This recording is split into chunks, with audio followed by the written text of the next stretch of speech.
Bonjour à tous. Aujourd'hui, j'ai envie de vous présenter en fait la fonctionnalité des composants. Pour le coup, je n'en ai pas forcément fait beaucoup. Je commence à en faire et je pense que je vais en utiliser de plus en plus.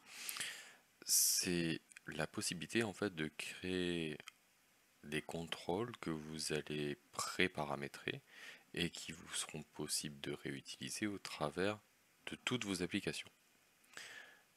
Ces composants vont être, entre guillemets, génériques. Donc, il va falloir penser à toute cette vision-là pour pouvoir les propager n'importe où et que ceci puisse vous aider à travailler plus rapidement. Dans le principe d'aujourd'hui, je vais vous créer en fait un composant qui serait un header en fait, pour avoir en fait une en-tête dans toutes vos applis et peut-être utiliser ce composant à chaque fois. Et certainement, je vous ferai une autre vidéo sur un autre moment pour vous proposer en fait de générer en fait votre composant pop-up pour que quand vous posiez une question ou quand vous fassiez une navigation n'importe, on vous pose la question et vous puissiez paramétrer ce pop-up. Donc aujourd'hui, on va s'attarder sur le header et dans une prochaine vidéo, on passera sur le pop-up. Donc, comme vous avez dû souvent le voir dans vos applications, vous avez dans la partie arborescence la partie écran, donc celle que vous devez certainement utiliser tout le temps, et la partie composant. Alors, je vais faire un truc, je sais pas, je ne l'ai pas eu fait comme ça les dernières fois, donc je vais le faire comme ça, on va voir si ça marche. Et je vais aller dans composant. Lorsque je vais dans composant ici, j'ai la possibilité de faire nouveau composant. Donc je vais cliquer sur nouveau composant. On arrive sur un écran en fait un peu du même style que l'arborescence avec vos écrans d'habitude, mais là lié à un composant. Donc on peut définir le nom de ce composant, donc on va l'appeler bandeau ou header si on préfère en anglais. Alors je vais le noter en français, ce sera plus sympa. Bandeau. Et ici vous allez pouvoir définir en fait certaines informations. Ici, vous voulez qu'il fasse la largeur d'un écran de tablette, vous allez prendre 1366. Si vous voulez la largeur d'un écran de smartphone, je crois que vous l'aviez avant, c'est du 640. Voilà. Donc à vous de voir quelle est l'utilité et comment vous voulez le préparamétrer, parce que forcément, ça va vous amener des difficultés entre l'un et l'autre. Après, vous avez toujours la possibilité de créer donc peut-être un composant lié aux tablettes, un composant lié au téléphone, et comme ça, vous ne serez pas embêté. Alors moi en hauteur, je décide de le faire à 60. Pourquoi? Parce que je trouve que 60 c'est un bon ratio pour avoir un bandeau dans une application, mais vous faites comme vous voulez. Si vous voulez mettre plus, si vous voulez mettre moins, c'est vous qui voyez. Donc on va essayer de voir si mon CTRL V fonctionne. Il fonctionne. Donc comme ça je me suis ramené en fait le bandeau que j'avais créé sur la première page, mais qui n'était pas un bandeau avec les composants. Donc je reviens sur l'écran ici, donc dans l'arborescence vous voyez bien, j'ai bien une image, une icône, un label. Tout à l'heure on n'aura qu'un seul contrôle, ce sera notre composant. Donc ici on peut définir un peu ce qu'on veut, alors du coup pour le faire plus joli je préfère que ça soit en blanc ici. Hop là, comme ça on a notre bandeau qui est fait, qui est préconstruit. Donc une image, vous voulez paramétrer une image et avoir l'image en fait de votre profil Office 365, vous prenez la partie user, vous ramenez le point image et vous aurez automatiquement l'image de votre profil. Si vous n'en avez pas, c'est pas grave, ça va vous faire un petit bonhomme, c'est prédéfini comme ça, c'est un simple image et comme ça vous êtes tranquille. J'ai donc créé un label qui fait toute la largeur, donc un label texte, mais par contre j'ai défini une marge à gauche de 100 justement pour mon icône ou ce que vous souhaiteriez mettre. Après c'est vous qui voyez comment vous voulez vous organiser. Vous aurez très bien pu décider de le mettre en centré. Automatiquement il aurait été au centre de la page. Moi j'aime bien quand c'est comme ceci sur mes applis, donc je vous le fais de cette manière là. Rien ne vous empêche de modifier certains principes. Ce qui va être le plus important, c'est la partie qu'on va mettre en suivant et qui va être justement toute la possibilité demain de vous l'approprier et de l'utiliser sur différents écrans et le propager. Alors, on va commencer par la partie bandeau ici. Dans la partie bandeau, donc ça c'est vraiment le composant. Je ne sais pas si vous voyez, on peut créer des propriétés personnalisées. Et c'est là où tout va prendre son sens vis-à-vis de votre composant. Puisque si je le prenais comme ça, automatiquement, quand je vais aller dans la partie écran, ici, hop là, imaginons, je fais un nouvel écran, je fais exprès, je mets ici, je prends mon petit inséré ici ou ici, je vais pouvoir aller dans la partie personnalisée, cliquer sur bandeau, automatiquement mon bandeau est là, ok très bien, sauf que quand on regarde, le bouton, on peut le cliquer mais il ne se passe rien, ici le texte, ok, il est presque figé, ah ben oui il est figé, je ne pourrai plus le modifier le texte, ça va être un peu compliqué, voilà, donc il faut paramétrer ces petites choses là dans le composant. Alors, pour commencer, on va rajouter une nouvelle propriété qui va être, par exemple, le titre de l'écran. Titre, écran. Comme ça, c'est ce qui se mettra dans la partie ici, et comme ça, vous le comprendrez facilement.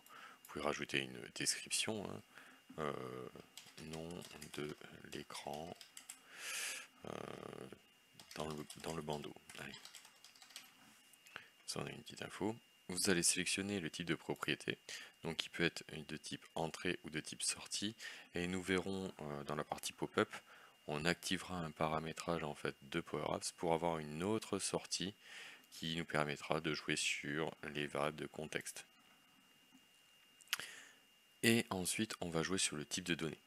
Donc là, dans mon cas, pour le nom de l'écran, on va rester sur texte, mais vous allez pouvoir définir du nombre, du booléen, de la date et heure, enfin plusieurs informations. On verra, on utilisera certainement, enfin on va l'utiliser du coup, la partie écran dans mon icône, mais on y revient. Hop là, je crée mon petit titre ici, très bien. Pour que ceci fonctionne, je vais venir dans mon label, je vais aller dans la partie texte, et dans la partie texte ici, je vais faire appel à mon bandeau, et là, dans le petit point, je vais pouvoir sélectionner des fonctions. Je vais lui mettre que c'est titre écran. Voilà, tout bêtement. On va voir que ça changera des choses par la suite.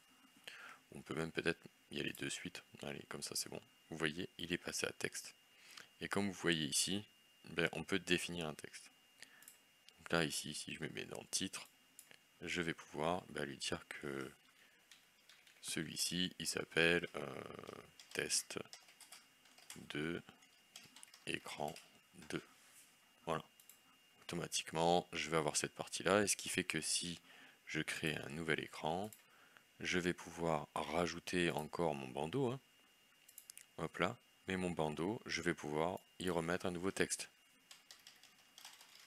Voilà.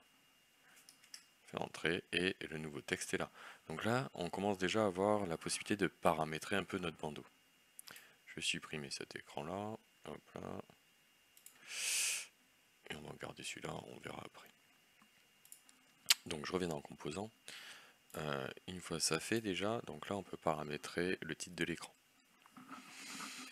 On peut aller faire d'autres choses, hein.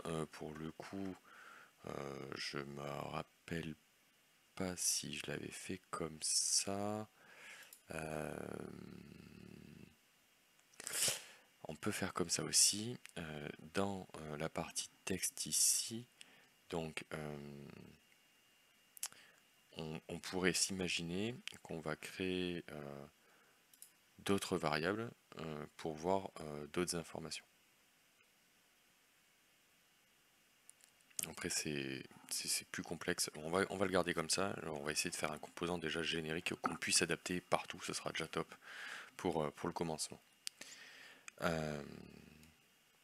Donc on va créer vis-à-vis du bandeau une autre variable, enfin un autre paramétrage en fait pour la partie icône ici. Et ce serait pour que on puisse faire de la navigation. Donc on va s'imaginer que on voudrait naviguer. Donc on pourrait s'imaginer l'appeler navigate écran. Comme ça, automatiquement, on remplit la formule navigate écran par rapport à ce qu'on voudrait faire. navigation enfin de retour. Hop là, donc là, ce sera toujours une entrée aussi, mais par contre ici, on va lui prendre écran et on va faire créer. Quand on aura fait ceci, il va falloir quand même paramétrer le bouton pour que justement, quand on y clique dessus, il se passe ce que l'on souhaite. Donc, je vais cliquer sur mon bouton ici, je vais aller dans la partie avancée, le unselect, et dans le unselect, je vais taper ma formule navigate, mais ici, je vais lui donner le nom de mon bandeau. Ma paramétrage c'est navigate underscore écran. Donc essayez de mettre quand même des noms qui vous parlent et peut-être les réutiliser au fur et à mesure dans chacune de vos applications, parce que sinon bah, vous serez vite perdu entre le composant que vous allez utiliser sur telle application et le composant que vous allez utiliser sur une autre, s'ils n'ont pas les mêmes noms. Parce que là, voilà, naviguer écran, je sais que j'en ai eu fait où j'appelais ça destination écran ou autre. Voilà, enfin, essayez quand même d'avoir une nomenclature qui va vous permettre de vous repérer facilement à chaque fois quand vous voudrez paramétrer votre écran. Donc jusque-là, rien de bien sorcier. On a mis ces deux choses-là en place. On va aller dans la partie écran ici. Donc on est dans l'écran 2. Et on va aller dans bandeau. Dans bandeau, donc titre écran, on l'a, ok. Et on va aller dans la partie navigate écran. Et là, en fait, automatiquement, il vous dit, il met l'écran dans lequel vous êtes. À vous de lui dire l'écran où vous voulez aller. Et vous n'avez pas besoin de faire plus que de mettre le nom de l'écran où vous voulez aller. Plus besoin de mettre navigate, puisque du coup, elle est encapsulée dans la partie navigate écran que l'on voit ici. Et lorsque je vais cliquer dessus, j'atterris sur mon écran accueil. Voilà. Donc là, vous avez votre premier composant. Donc on pourrait s'imaginer qu'on crée un autre écran, je fais exprès, et que dans cet écran, donc on rajoute notre composant. Insérer composant bandeau, et là, vous voyez, j'ai un nouveau bandeau ici. Quand je vais regarder, ben, j'ai mes variables titre écran et navigate écran qui sont à paramétrer. Ici, ben, on va l'appeler, on pourrait même faire comme ça, lui dire qu'il s'appelle app screen active screen, c'est .active screen, et comme ça automatiquement il prend le titre. Ah oui non, c'est pas comme ça qu'il faut que je fasse. Bon, c'est pas grave, on va le nommer parce que c'est plus simple, je vous montrerai ça une prochaine fois. Écran 4 du coup, et dans la partie navigate ici on voudrait qu'il aille sur le screen 2. Très bien. Donc là je suis dans mon écran 4, j'ai paramétré mon titre ici, j'ai paramétré ce que va faire mon bouton. Quand je clique, je reviens sur cet écran là, et cet écran là est paramétré pour venir à l'accueil, donc tout va bien. Donc vous voyez, sur mon premier écran j'ai 1, 2, 3 icônes, enfin 3 contrôles. Par contre, sur mes deux autres écrans, je n'ai plus que 2 contrôles, enfin j'ai plus qu'un seul contrôle par écran. Donc ça diminue aussi peut-être l'utilisation des contrôles au sein de votre application. Ça peut simplifier peut-être bien des soucis que vous avez peut-être pu rencontrer quand vous avez beaucoup trop de contrôles sur un écran. Créer des composants qui pourraient justement encapsuler toute la partie accueil, enfin bon, tout le bandeau du haut. Ben, ça peut simplifier des choses grandement et vous faire gagner en plus du temps dans la conception, puisque là on le voit, hein, une fois que le composant est créé, et ça nous a pas pris très longtemps, hein, puisque on est à 14 minutes de vidéo à peu près, on a fait le composant, on l'a intégré, je me suis amusé à vous le montrer avant, après et petit à petit, donc voilà, on a pris un peu plus de temps que prévu. Maintenant mon composant je pourrais le réutiliser partout. Après, on peut aller un peu plus loin pour le coup, et ça c'est quelque chose que je m'étais dit que je vous montrerai parce que j'ai mis un peu de temps à le mettre en place, mais ça fonctionne plutôt bien. C'est justement de créer une variable de visibilité d'une icône. Comme ça, en fait, si vous voulez que cette icône elle apparaisse qu'à certains endroits, vous allez pouvoir la paramétrer et faire des choses un peu plus propres. Donc on revient dans le composant ici. Et dans le composant, on va garder, on va revenir dans Bandeau d'abord. On va créer dans la partie propriété une nouvelle propriété personnalisée. Donc on va appeler visibilité icône. Voilà. Permet de jouer sur la visibilité de l'icône. Je vais y arriver. De l'icône bandeau. Donc cette icône bandeau, on va y mettre un petit paramétrage simple, hein. C'est qu'on va rester dans le type de propriété entrée et on va aller dans le type de données plus texte mais booléen pour avoir en fait du true false. Je crée, j'ai bien ma visibilité qui est marquée et du coup je vais pouvoir aller paramétrer mon composant pour qu'il soit utile dans la partie suivante. Je vais aller dans visible et ici dans visible je vais lui mettre que c'est bandeau.visiicône et comme ça quand je vais aller sur l'autre partie je vais pouvoir justement gérer la visibilité de l'icône. Parce que du coup, si je ne donne pas des possibilités sur certains contrôles, je les ai pas après dans l'autre partie. Donc je reviens dans l'écran. Et ici, par exemple, on prend le bandeau. Quand on regarde, hop là, dans la navigation, on va avoir visibilité icône. Et ici, on va y pouvoir y mettre une information de visibilité. Je veux qu'elle soit true, je mets true, très bien. Et si ici, par exemple, on est sur l'accueil, on veut rajouter notre composant. Alors d'ailleurs, je vais pas embêter. Donc là, j'ai une petite latence. Je vais supprimer ce que j'ai ici. Hop là, et je vais du coup insérer mon composant. Une fois que j'ai inséré mon composant, je vais pouvoir le paramétrer. Donc, je vais aller d'abord mettre un titre.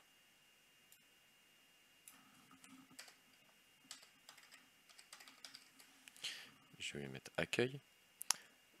J'ai pas besoin d'y mettre une destination puisque du coup on va jouer sur la visibilité de l'icône. Et ici directement je peux mettre false. Si je mets true et false, ça lui plaît pas en même temps. C'est compréhensible. Et lorsque je mets false, elle est plus visible ici. Donc, je vais avoir la possibilité d'avoir un bandeau où des fois j'ai mon icône et des fois je n'ai pas mon icône. Voilà. Donc j'espère que ce premier tuto sur les composants vous aura plu. C'est pas un composant hyper violent, hein, vous en trouverez d'autres sur internet qui permettront d'aller un peu plus loin, mais au moins vous allez pouvoir mettre la main dans les composants et peut-être vous simplifier la création d'applications. Je vous souhaite à tous une bonne journée, n'hésitez pas à vous abonner et à bientôt. Au revoir.